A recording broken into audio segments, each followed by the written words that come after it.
નમસ્કાર, આપ જોઈ રહ્યા છો નેશન પ્લસ ન્યૂઝ. હું છું આપની સાથે હિરલ પંડ્યા.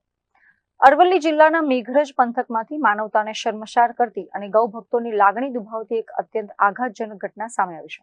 મેઘરજમાં એક નિર્દોષ ગાય પર કેટલાક અજ્ઞાત અસામાજિક તત્વોએ સરેઆમ એસિડ ફેંક્યો હોવાની સનસનાટીપૂર્ણ ઘટના પ્રકાશમાં આવી છે. મેઘરજ શહેરમાં કાયદો અને વ્યવસ્થાની કથળતી સ્થિતિ વચ્ચે અસામાજિક તત્વો બેફામ બન્યા છે. હિન્દુ ધર્મમાં જે ગૌ માતાને પૂજનીય માનવામાં આવે છે તેના પર આ પ્રકારે એસિડ ફેંકીને જીવલેણ હુમલો કરવામાં આવતા સ્થાનિકોની ધાર્મિક આસ્થાને ઊંડો આઘાત લાગ્યો છે. મળતી માહિતી મુજબ નશાખોર કે વિકૃત મગજના તત્વોએ આ ઘાતકી કૃત્ય આચર્યું હોવાની આશંકા સેવાઈ રહી છે. ગાયના શરીર પર કેમિકલ કે એસિડ પડવાના કારણે ચામડી બળીને ઉખડી ગઈ હતી.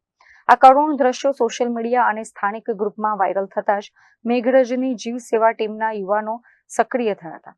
ટીમના સભ્યોએ પશુ ચિકિત્સકની મદદ લઈને ગાયને પ્રાથમિક સારવાર આપી હતી અને વધુ સંભાળ માટે એનિમલ શેલ્ટર હોમ ખાતે મોકલી આપી છે.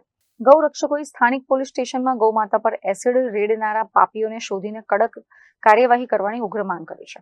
આ ગાયને ઘણા સમયથી અહીંયા ગામમાં ફરતી હતી, પરંતુ અસામાજિક તત્વો દ્વારા એને ઈજા પકડવામાં આવી છે અને એના ઉપર એસિડ વેડવામાં આવ્યું છે. તો હું પોલીસને એક વિનંતી કરું છું કે આ ગામમાં જે કૃત્યો ચાલે છે એના ઉપર એને પ્રતિબંધ લાવે અને અમારી ગાયની રક્ષા કરે.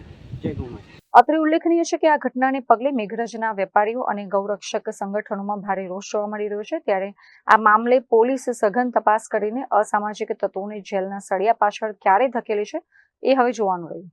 મહેન્દ્ર પ્રસાદ, નેશન પ્લસ ન્યૂઝ, અરવલ્લી. સમાચારોના સતત અપડેટ મેળવવા માટે અમારી નેશન પ્લસ ન્યૂઝની યુટ્યુબ ચેનલને સબસ્ક્રાઇબ કરો, બેલ આઇકન દબાવો અને જોડાયેલા રહો ફેસબુક, ઇન્સ્ટાગ્રામ અને ટ્વિટર પર.